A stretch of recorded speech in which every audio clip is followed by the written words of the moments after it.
Assalamualaikum warahmatullahi wabarakatuh. Perkenalkan, nama saya Muhammad Nofal Gabil, NIM 858948209. Pada kesempatan kali ini saya akan melakukan praktikum mengenai perpindahan dan pertukaran panas pada suhu zat.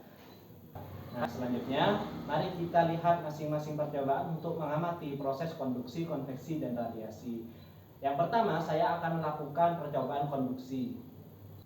Percobaan konduksi. Adapun alat yang dibutuhkan diantaranya sebagai berikut. Yang pertama yaitu lilin, yang kedua ada tembaga, aluminium, kuningan, dan juga besi. Ada korek, stopwatch, dan untuk menguji panas pada konduksi kita membutuhkan lilin-lilin yang sudah dipotong. Untuk langkah-langkah yang akan saya lakukan, yang pertama yaitu siapkan tempatnya terlebih dahulu. Selanjutnya saya akan melakukan pengamatan pada aluminium. Kita geser ujungnya, lalu kita hitung membutuhkan waktu berapa lama lilin akan meleleh. Lalu kita akan mencatatnya pada tidak butuh waktu lama, sekitar 8 detik lilin sudah mulai meleleh.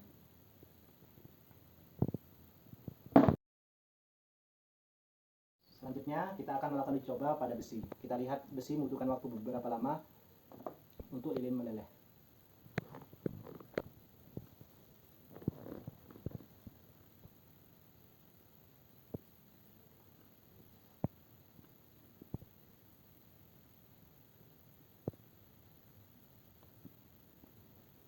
Kita amati.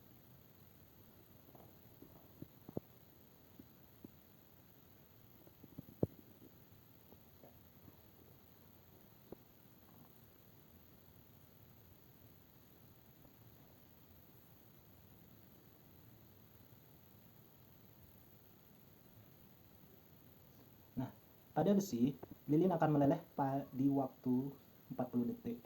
Kita 39,88. Kita bukan aja 40. 1, 2, 3. Selanjutnya kita catat yang di sini. Lalu kita akan melakukan percobaan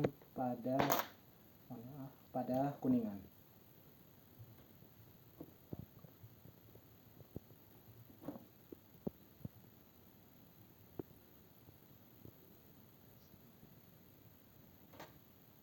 Kita lihat butuh waktu berapa lama pada kuningan lilin akan meleleh.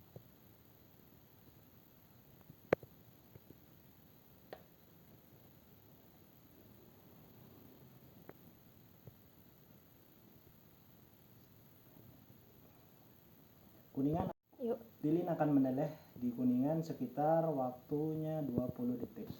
Selanjutnya yang terakhir yaitu tembaga. Membutuhkan waktu berapa lama lilin akan meleleh. Butuh waktu 5 detik untuk lilin meleleh pada tembaga. Setelah melakukan percobaan konduksi menggunakan beberapa bahan, diantaranya yaitu besi, tembaga, aluminium, dan kuningan, dapat disimpulkan bahwa setiap bahan memiliki kemampuan menghantarkan panas yang berbeda-beda. Hal ini terlihat dari perbedaan waktu melelehnya lilin pada masing-masing bahan. Bahan yang lilin paling cepat meleleh berarti menghantarkan panas paling baik atau konduktor yang lebih baik. Dengan demikian, percobaan ini menunjukkan bahwa konduksi panas sangat dipengaruhi oleh jenis material, dan logam dengan daya hantar panas tinggi akan memindahkan kalor lebih cepat dibandingkan logam lainnya. Urutannya tadi yang lebih cepat, yang pertama yaitu tembaga, kemudian aluminium, yang ketiga kuningan, dan yang terakhir besi. Selanjutnya saya akan melakukan praktikum konveksi. Selanjutnya yang kedua yaitu konveksi, di mana saya akan melakukan percobaan ini pada mie instan yang dimasak. Adapun alat dan bahan yaitu panci, air, mie instan, dan kompor. Langkah-langkah yang akan saya lakukan yaitu kita hidupkan terlebih dahulu kompornya, kemudian kita siapkan panci dan air terlebih dahulu, kemudian kita panaskan, jangan sampai menunggu air mendidih. Kita berikan remahan mie instan, kemudian kita lihat perubahan apa dan pergerakan apa yang terjadi dalam panci tersebut. Lalu kita amati pergerakan mie instan ketika dimasak. Sudah nunggu mendidih lagi. Selanjutnya kita menunggu sampai mendidih. Iya, sudah.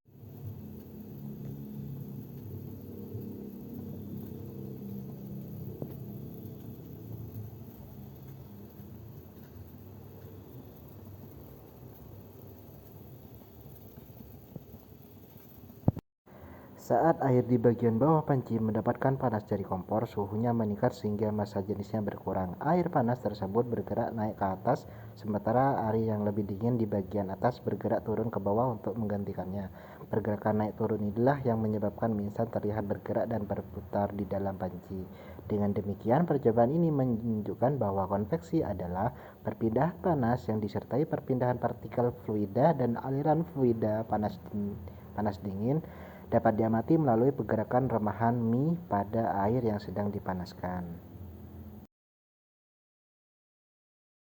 Jadi dapat disimpulkan bahwa berdasarkan percobaan yang dilakukan dengan memanaskan air dan memasukkan remahan mie instan sebelum air mendidih, terlihat adanya pergerakan naik turun remahan mie di dalam air. Gerakan ini terjadi karena arus konveksi.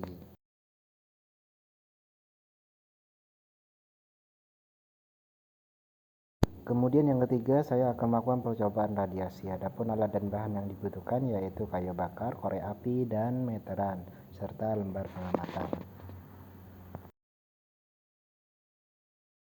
Langkah-langkah yang saya lakukan yaitu siapkan tempat pembakaran, pilih area yang terbuka, kemudian susu kayu bakar, atur kayu bakar supaya susunan yang memungkinkan supaya api menyala stabil. Kemudian nyalakan kayu bakar, gunakan korek api. Siapkan meteran sebagai alat ukur pengukur jarak. Lalu amati sensasi panas pada jarak tersebut. Rasakan intensitas panas yang diterima pada jarak 10 cm tanpa adanya kontak langsung dengan api. Ukur jarak kedua dan ketiga, ulangi prosedur pada jarak yang berbeda. Perhatikan apakah panas masih terasa dan bagaimana perubahan intensitasnya. Berdasarkan percobaan radiasi yang dilakukan dengan mengamati panas dari kayu bakar pada jarak berbeda, dapat disimpulkan bahwa panas dapat berpindah tanpa memerlukan medium perantara. Hal ini terlihat dari sensasi panas yang tetap terasa meskipun tidak ada sentuhan langsung dengan api dan tidak melalui bahan padat maupun cair. Hasil pengamatan menunjukkan bahwa semakin dekat jarak dengan sumber api, semakin besar panas yang diterima, sedangkan pada jarak yang lebih jauh, intensitas panas semakin berkurang. Hal ini membuktikan bahwa perpindahan kalor secara radiasi dipengaruhi oleh jarak antara sumber panas dan objek penerima. Sekian praktikum saya kali ini. Terima kasih. Wassalamualaikum warahmatullahi wabarakatuh.